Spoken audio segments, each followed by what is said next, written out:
Assalamualaikum warahmatullahi wabarakatuh. Nama saya Nikmatul Rapiah dari Universitas Tayarha Amuntai, Fakultas Tarbiyah dari jurusan Pendidikan Agama Islam atau PAI semester 6. Saya membuat video pembelajaran ini untuk memenuhi tugas mandiri atau individu perkuliahan PPLA Micro Teaching yang dibimbing oleh dosen Ibu Khairul Wasfiyah MPD. Video pembelajaran ini dengan mata pelajaran akidah akhlak, sifat-sifat mustahil bagi Allah yang ditujukan kepada anak kelas 7 semester 1. Assalamualaikum warahmatullahi wabarakatuh. Bagaimana kabarnya anak-anak hari ini? Ya, alhamdulillah baik. Sebelum Ibu melanjutkan materi, Ibu ingin mengingatkan dan mengulangkan kembali memori kalian tentang sifat wajib bagi Allah.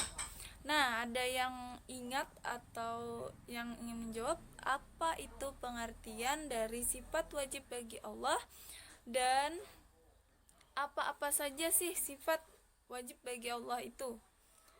Silahkan, ada yang bisa menjawab? Ya, bagus sekali jawabannya.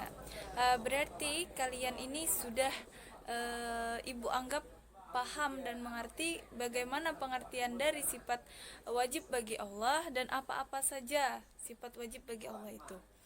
Kemudian Ibu akan lanjutkan materi yang kemarin, yaitu tentang sifat mustahil bagi Allah. Silakan disimak ya dengan baik. Baik, pengertian sifat mustahil bagi Allah Subhanahu wa taala itu adalah sifat yang tidak mungkin dimiliki oleh Allah. Maksudnya itu apa? Maksudnya adalah sifat yang tidak mungkin ada dan tidak layak disandarkan pada zatnya sebagai pencipta alam semesta. Kemudian sampai sini apa sudah mengerti dari pengertian sifat mustahil bagi Allah tadi? Baik, jika kalian sudah paham dari segi pengertian sifat mustahil bagi Allah, Ibu akan lanjut. Apa sih sifat-sifat mustahil bagi Allah itu dan beserta artinya? Oke, yang pertama, sifat mustahil bagi Allah itu Adam. Adam itu apa artinya sih? Iya, artinya tidak ada. Keberadaan Allah Subhanahu wa taala dapat dibuktikan dalam dalil akli bahwa setiap sesuatu yang ada di alam semesta ini pasti ada penciptanya. Jadi mustahil bagi Allah bersifat tidak ada. Allah Subhanahu wa taala pasti ada sehingga mampu mengetahui segala kejadian di dunia maupun di akhirat. Kemudian yang kedua yaitu mumasalatul lil hawadis, yang artinya serupa dengan makhluknya. Mustahil Allah itu serupa dengan makhluknya. Allah tidak bisa dibanding-bandingkan dan diserupakan dengan makhluk apapun. Allah juga wajib bersifat tidak serupa atau berbeda dengan apapun karena Allah sebagai pencipta alam semesta.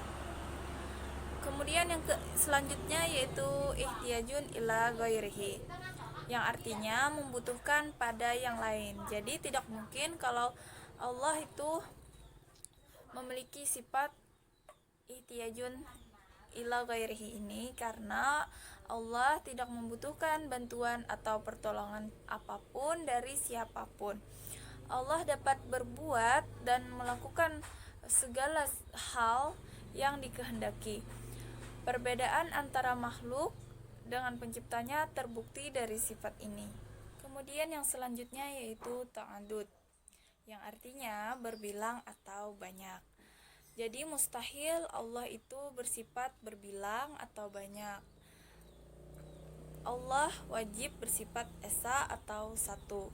Sifat esa atau tunggal merupakan hal yang mutlak dimiliki Allah. Sifat esa atau tunggal adalah zat yang tidak ada persamaannya. Satu sifat, satu zat, satu dalam perbuatan dan tidak ada perbandingannya. Jadi Allah itu cuma satu, Selanjutnya yaitu ajun yang artinya lemah. Jadi tidak mungkin Allah itu bersifat lemah. Contohnya, jika Allah berkehendak menghancurkan alam, maka hancurlah alam itu seketika. Jadi Allah itu tidak jadi mustahil bagi Allah bersifat lemah, sebab kekuasaan Allah merupakan kekuasaan yang sempurna dan tidak ada batasannya. Seterusnya yaitu jahlun, yang artinya bodoh. Tidak mungkin Allah itu bersifat bodoh. Dengan sifat ilmu atau pengetahuan yang dimiliki Allah, Dia mengetahui segala sesuatu dengan jelas. Tidak ada satu makhluk Allah pun yang tidak diketahui oleh Allah. Allah mengetahui segalanya, baik lahir maupun batin, baik yang tampak maupun yang tidak tampak, oleh panca indera. Bahkan Allah mengetahui apa yang makhluknya tidak ketahui. Kemudian mautun itu artinya mati. Tidak mungkin Allah itu bersifat mati. Seandainya Allah mati, tentu tidak berkuasa dan tidak berkehendak, juga tidak akan mengetahui sesuatu. Hidup Allah Subhanahu wa taala tidak ada permulaan dan tidak ada berakhir. Kemudian yang kedelapan selanjutnya sumun, yaitu tuli. Mustahil juga kalau Allah itu bersifat tuli. Pendengaran Allah Subhanahu wa taala adalah maha sempurna, baik terhadap suara lirih maupun suara nyaring. Banyak permohonan manusia yang dikabulkan Allah Subhanahu wa taala. Hal itu menunjukkan bahwa Allah Subhanahu wa taala selalu mendengarkan permohonan makhluknya. Pendengaran Allah meliputi alam semesta. Kemudian umyun. Artinya umyun itu buta. Jadi mustahil kalau Allah itu bersifat buta. Allah merupakan penguasa yang mengatur dan memelihara alam semesta. Tidak ada benda atau makhluk Allah yang luput dari penglihatannya. Penglihatan Allah tidak ada batasannya sesuai dengan sifat yang dimilikinya, yakni besar atau maha melihat.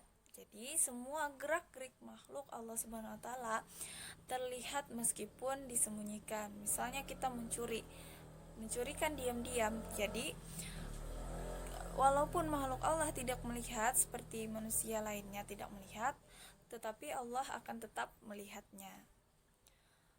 Yang terakhir yaitu bukmun.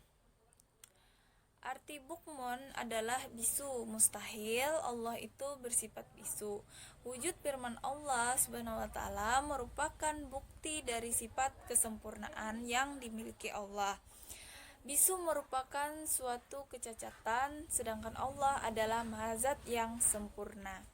Jadi tidak mungkin kalau Allah itu memiliki sifat bukmun ini, ya. Kemudian media yang akan saya gunakan pada sifat-sifat mustahil bagi Allah kali ini yaitu menggunakan media kertas kartun. Dan cara penggunaannya yaitu tulisan sifat mustahil bagi Allah di atas potongan kartun dan bagian lainnya. Arti sifat mustahil bagi Allah pada kartun lainnya untuk dicocok. Seperti contoh yang di sini bisa dilihat, di sini adalah yang harus disamakan dengan di sebelah ini. Jadi yang ini harus dirubah karena di sini sudah saya acak. Contohnya Adam. Adam itu kan artinya tidak ada. Jadi dicari di mana? Di sini ada, tidak ada. Jadi harus ditukar dengan yang di atas. Kemudian bisu. Bisu itu kalau sifat mustahil bagi Allah itu kan bukmun, jadi harus ditukar dengan mautun. Jadi mereka sudah dijodohkan, sudah dicocokkan. Eh, kurang lebihnya seperti itu.